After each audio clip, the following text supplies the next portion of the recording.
Hello, everyone. Welcome to the World Duchenne Awareness Day at Kobem Free Skul. This event is dedicated to raising awareness on Duchenne, a rare genetic condition. Let me introduce you to our first speaker, Ms. Laura Newman, a head of Kobem Free Skul. Afternoon, everybody. Thank you for coming in so nicely. I know you're a bit squished. Thank you for listening. Better?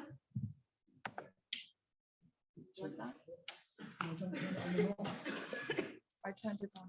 Is that better? Can you hear me? Okay. I'm just going to talk really loud then because the microphone is on. Okay, today marks a new day at Cobham Free School, a new awareness day. For the first time in our school, we will be marking World Duchenne's Day. Duchenne is a form of muscular dystrophy, a very rare condition affecting 6 in every 100,000 people. Dania, who you may know, is probably hiding right now, joined our school in year 11 this year. And this is why we are raising awareness today and we are part of this event.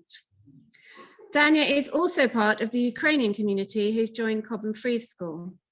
It's my pleasure to welcome to our school representatives from Duchenne's Nexus Advocacy, Duchenne Ukraine, the World Duchenne Organization, Elmbridge CAN Charity, and members of the English and Ukrainian government. We have some visitors on site today and many more online. At Kobem Free School, as you know, we pride ourselves on having a community where everybody is welcome, regardless of wealth, regardless of political leanings, ethnicity, sexuality, family background, appearance, disability, or difference. We're massively lucky in our new building that we have wheelchair-friendly facilities, which means that every room is accessible as long as the lifts are working. It is hugely important to us that every single person, whether student or staff, is able to play a full part in our community. This means, as we've talked about before, I know you've seen this picture before, it's just not about making things accessible. It's about making sure that our system provides equal access for all tools and opportunities. Remember the picture of justice that you can see behind me. We have really high aspirations and expectations at Cobham Free School. That means that every single child, regardless of additional needs, achieves their absolute full potential. Living with an additional need can be incredibly challenging. It's really important for us to realize that some of the other students in our school and staff need some extra help and support. This includes some people with hidden disabilities. This means they might need your help and support, but you might not know why. You might not be able to see that difference. When you move around school, when you're in class, take some time to think about why somebody might need something a bit different. When you're in the corridor, are you making room for those who have wheelchairs that need to pass, for those who find crowds a bit overwhelming, for those who don't like people too close to them? It's about all of us playing our part. Of course, living with additional needs often also builds strengths, resilience, determination, work ethic. We see this time and time again so clearly in so many of our students with additional needs. This means they're going to be incredibly successful in life. These are key skills for so many careers. I'm so proud of so much about our school, but the part that makes me most proud is how welcoming and kind everybody is towards all of our students and to each other. Today in particular is about raising awareness for Duchenne's, perhaps a condition you've never heard of before. It's about recognizing and supporting all types of additional needs and ensuring our community is completely inclusive. Tomorrow, you will have an opportunity to support yourselves. At break time, we'll be selling some special gingerbread cookies. If you would like to support, please do bring some money in for that.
Thank you. And now I would like to introduce to you Mrs. Janet Blur, a head of Duchenne Nexus Advocacy and also mother of a child with Duchenne. Hello, everybody. Thank you for attending today. Yes, I've been working in the Duchenne advocacy field for 20 years. My son is now 28. When he was diagnosed late at 9, the prognosis wasn't good, put it that way. But we were able, through advocacy and through reaching out to all the organizations, not only within the UK, but in the world. We have traveled the world for conferences on Duchenne, and we continue to do so. So just a little bit more about Duchenne. What actually is it? Have you even heard that word before? It was discovered 100 years ago by a French professor. And basically it's a severe muscle wasting disease. And you think, maybe you've never thought, you have nearly 650 muscles in your body. You think about that, ranging from the smallest muscle in your inner ear to your gluteus maximus. And you'll know what that is because you're all sat on it right now. So how does it affect the boys? Typically, they're diagnosed usually about age 3, when teachers, invariably teachers, might notice that the boys aren't running around the playground quite as much or engaging quite as much. So then we have a genetic analysis. And I tell you it's boys, 99% boys, because girls have two, if anyone knows anything about genetics, girls have 2 X chromosomes. And this is a disease on the genetic chromosome, on the X genetic chromosome. So once you're delivered with this devastating diagnosis, how do you pick yourself up on the floor? And you realize, first off, you've got to battle for your child. You've got to battle. We've all got the same aspirations, as is mentioned, but the point is you may have to do things differently now. So when the children are still walking, that means lots of physiotherapy, hydrotherapy to keep the muscles working. But the difference is, whereas you and I might go to the gym to strengthen our muscles, with Duchenne boys, it actually weakens. Exercise can weaken muscles. So what happens in this instance, we need to keep stretching the muscles. That's the most important thing. Now that's the bad side. What's the good side? I have met people, and my son has met people all over the world that we've been to international conferences. And this is where we first met. So here we are now. Who could have foreseen this? That when we met in Rome 2019 for a Duchenne conference, that Ukraine war, everything's turned upside down, and we have to get Dania out of there fast. Cobham has been so welcoming, both to Margarita and Dania. School in particular has been outstanding. And I want you all to take pride as members of that school that you are so welcoming. And it's not just about accessibility, it's about inclusivity. You know, who is that child that is sat on the dinner table and nobody's talking to them? Approach them. You know, everybody wants the same things. I tell you, when we go flying, like for instance, to America, it's like a military operation. You have never seen anything like it. We have a portable hoist in well, what looks like the rock band has arrived because they're all in black flight cases. All this equipment, plus breathing equipment, all goes with us. But that never stops us whatsoever because although this disease at the moment is incurable, there are treatments available. And there are clinical trials that are very, very exciting. You might have heard about gene therapy. You might have heard about CRISPR, exon skipping. Without delving too deep into the science, basically Duchenne is a fault on the dystrophin gene. That is the biggest gene in your body. and that is 79 exons long. So if you can imagine each exon fitting together like a jigsaw, if there's any fault in that, that's going to stop the body making dystrophin, which makes our body make strong muscles. So we have to counteract that. Steroids, yes, that's the first port of call. But of course, the side effect of steroids is the boys put on weight. You know, and again, they can be ridiculed for that. It's no fault of their own that the steroids are doing this. But, you know, just reach out to somebody who's a bit different, who you can see might be struggling. Be inclusive. Be there. What can you do to help? Something simple, opening a door, picking up a book that they've dropped off the table because they can't pick it up. Just the simple little things says that you can include those boys. Just to say one thing, there are very, very rare girls that have Duchenne as well. I mean, it's 1 in 3,500 boys get it. So that means there's about 2,500 boys in this country, but 1 in 50 million girls get it. So it's very, very rare. So, and also, dare I say it, this news just gets worse. You could be a carrier. I'm actually not a carrier of Duchenne. It was a genetic mutation. So the mothers, it's always the mothers that get it. The mothers can have anything from mild Duchenne symptoms to all the way full blown. So just be aware, you know, look it up, look up Duchenne muscular dystrophy, see what it all means and what you can do to help that person live the life you want. They've all got the same dreams. They all want to travel. They want to have a job. I mean, my son drives his own car. He has a big Mercedes Sprinter that looks like the 18 because it's black. And he's got a computer deck that looks like the flight desk of Concorde. That means he doesn't use the steering wheel. He uses like a little Xbox to steer and push and pull accelerator and brake, all sorts of buttons, and it's fantastic. You know, so you can do things, but you just have to do them differently. And all of that takes cooperation, takes a village, takes a country, takes a world to make disability acceptable. Thank you very Thank much.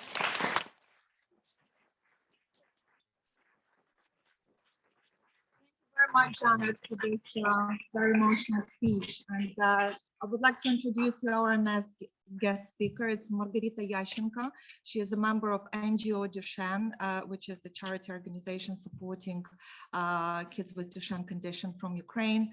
And also she is a mother of Danya, who studies with you, who has Duchenne. Thank you. Thank you. We are happy to be here. We thanks to everyone. We thanks to administration of school for this conference. We thanks to Janet Blue for your invitation for save us from the war. We thanks to Elmbridge CAN for supporting us every time. So I would like to say a few words.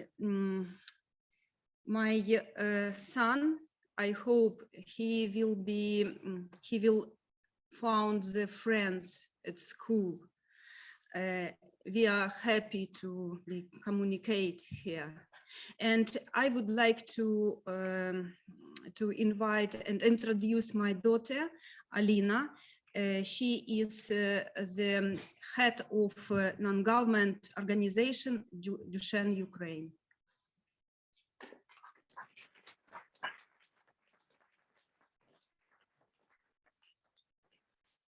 Hello, everyone.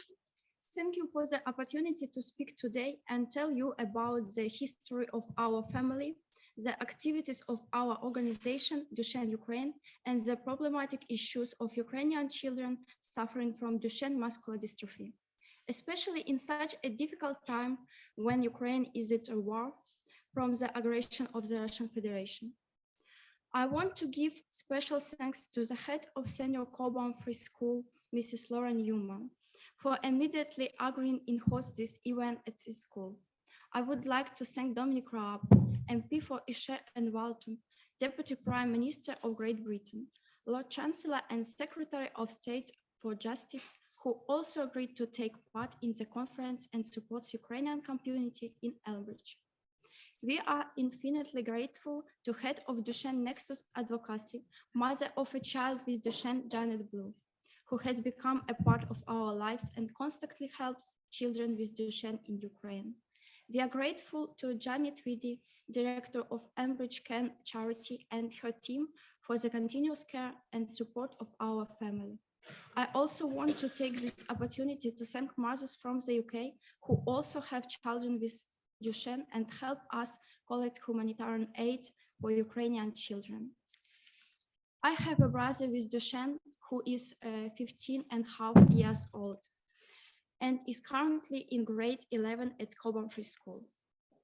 10 years ago, he was no different from other children. He went to kindergarten, he played with other children, he was always cheerful and had a wide circle of friends. Having received news of such a serious illness, the parents began to look for information about the modern treatment of such patients in Ukraine and then abroad. Unfortunately, in Ukraine, in 2013, there was not much information about Duchenne. We found out without any treatment, the muscle of such children will be weak every year, and they will no longer walk independently and later will not even be able to move. 2 months later, my parents collected funds from complete all necessary documents and were already at the consultation with Professor Yoram Nevo in Israel. In the same place, my brother underwent 2 DNA tests, prescribed treatment, physiotherapy, hydrotherapy, and hippotherapy. So for 7 years, my parents took my brother for a consultation every year. We have a video materials from 2014 of physio, hydro, and hippotherapy, according to which you can see how the physical condition of the child change and exercise are prescribed. The difference between the quality of life, health status, and life expectancy of patients from Israel and Western countries is huge compared to patients from Ukraine. Every year, my mother wrote articles about their trips to Israel and met with families in Israel, trying to learn from their experience of treatments and lifestyle. In order to change the situation in Ukraine, in June 2019, my relatives, friends, and I decided to create a public organization, Duchenne Ukraine, to share our experience and help other families. We started working from scratch, without funds, with very little time. We tried to do everything independently and confidently because we all had one common goal, saving the health and life of my brother. We have developed an organization website that is constantly updated with information for doctors, scientists, and families. Translation into Ukrainian of international guidelines for the treatment of patients with Duchenne, and the guide for parents, the steroid treatment protocol, and many other materials. For the first time in Ukraine in November 2020, the journal Social Pediatrics and Rehabilitation dedicated to Duchenne was published. The journal contained articles on medical and legal issues, the experience of Western countries, families' histories, transcripts of international conferences, school resources, and much more.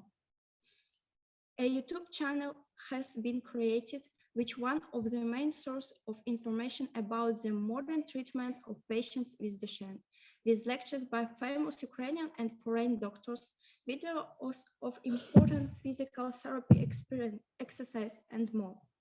Just in 2020, we organized 6 international conferences with the participation of not only foreign speakers, but also patient organizations.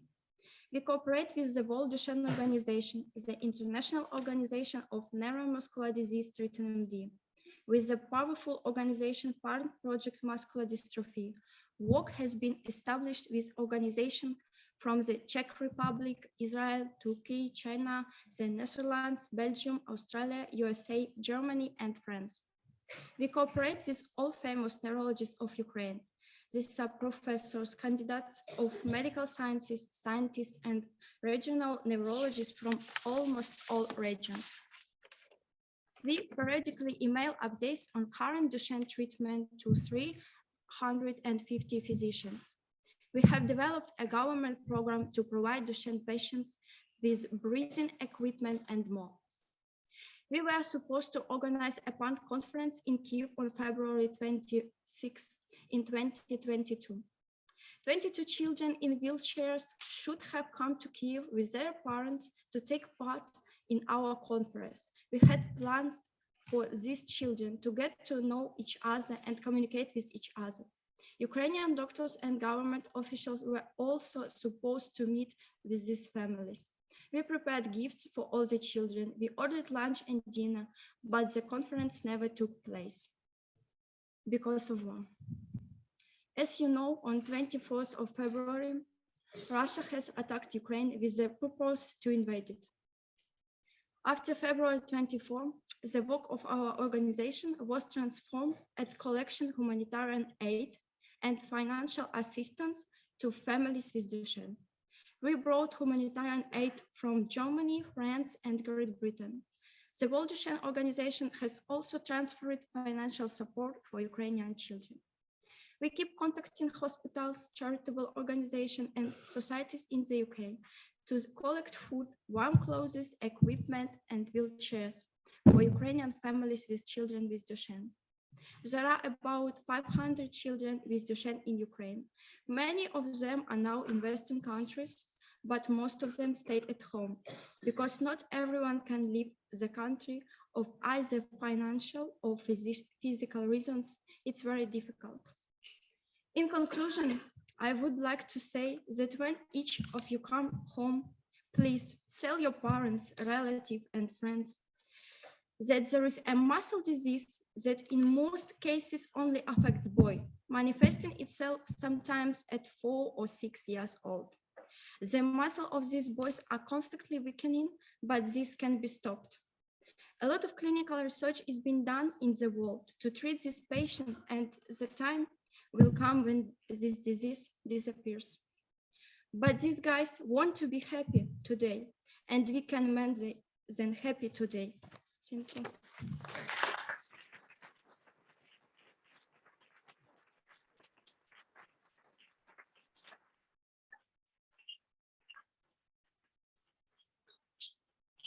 I want to say a few words about Kobem Free Skul. I like the teachers, students from the school. They every time help me, and I'm very happy to be here. Thank you.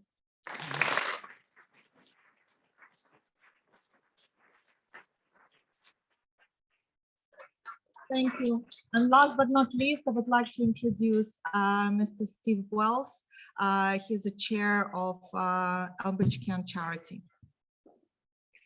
Thank you very much indeed. It's a real privilege to be here and to give us, and we've had a really warm welcome. It was a particular pleasure to meet Dania, who just before the meeting gave me a crash course in the history of the Cold War, which he's studying as part of GCSE. So it's a real honor to be here. At Elmbridge CAN, we believe there is no such thing as a disabled human being. You can only be a human being who just happens to have a disability. Just as you can't be an illegal migrant or an illegal human being. You're simply a human being who is seeking safe sanctuary, fleeing terror. That we're all human beings, all different, is at the heart of what our charity Elmbridge CAN stands for. It was formed in 2016 when people were very moved by what they saw happening in the Eastern Mediterranean as Syrians fled the terrible civil war in Syria. All of those people fleeing that war had made that momentous decision to go, to leave, to pull up their roots in their home country, because the risks that they didn't know about in advance where they were traveling to were less than the risks that they faced at home. And that is a huge decision. Imagine that moment as you decide what to put into two suitcases. 80 million people worldwide have made that decision. There are around 80 million what are called displaced people. And the number is growing because of war, because of political instability, and of course, now the effects of climate change. And so we need each other more than we've ever needed each other before. We need to be there for each other in our communities, and that's what we at Elmbridge Can try to do. After 2016, the charity grew steadily. We accommodated around 20 families, 25 families in houses around Elmbridge. And in 2021, we then had to receive and welcome over 200 Afghans fleeing the terrible terror in Afghanistan, who are still in a local hotel and still receiving support.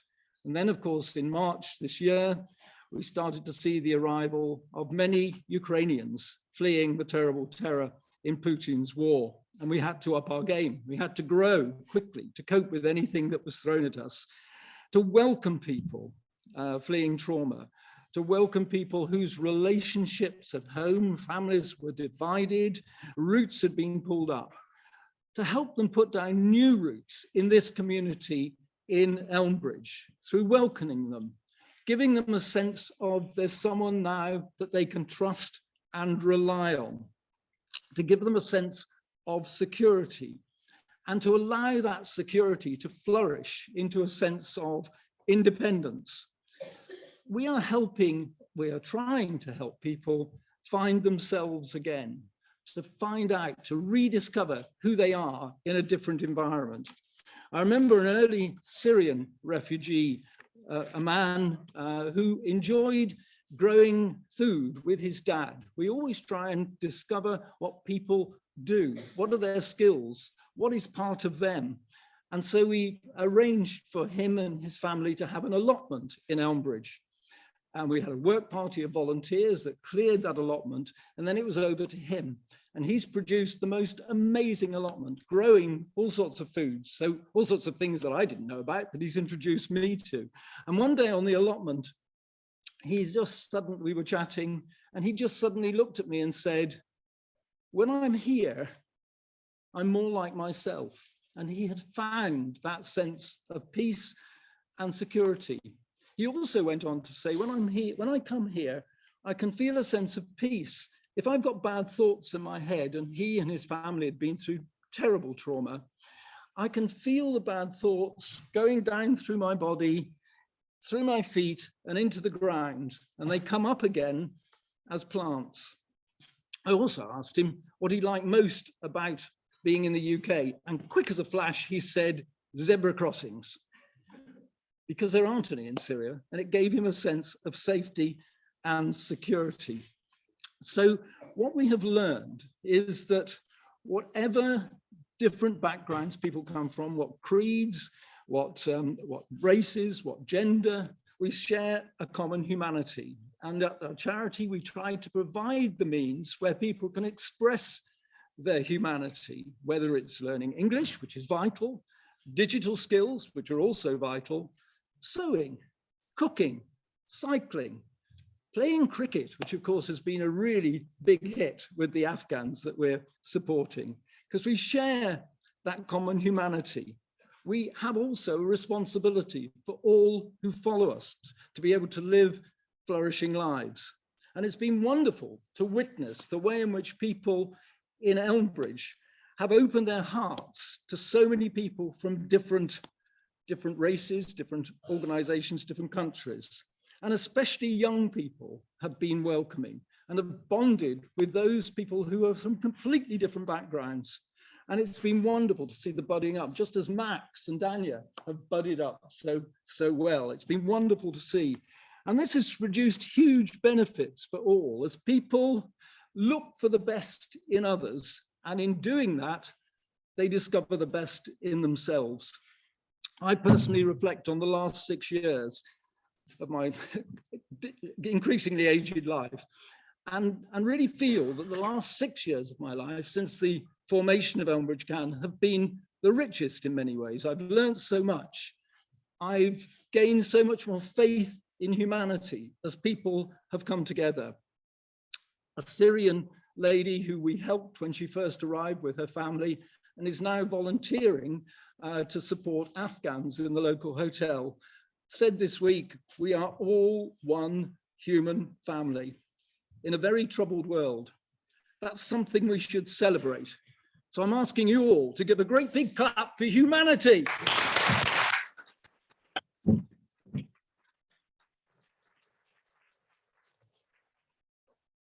Thank you so much, Steve. Thank you, everyone, for being here. Thank you for your time. Thank you for all the teachers. It's yeah.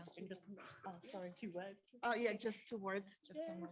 Well, I think that was an absolutely amazing experience, this assembly today, and being part of this.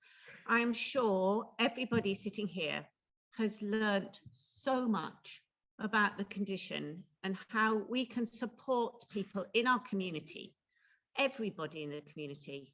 This has really, really taught us all something that we're going to be thinking about. I did want to also introduce Dominic Robb and say thank you as well to him for joining us today. You're very welcome, Dominic, and we're going to go and meet everybody in a minute. So thank you very much to you for coming. And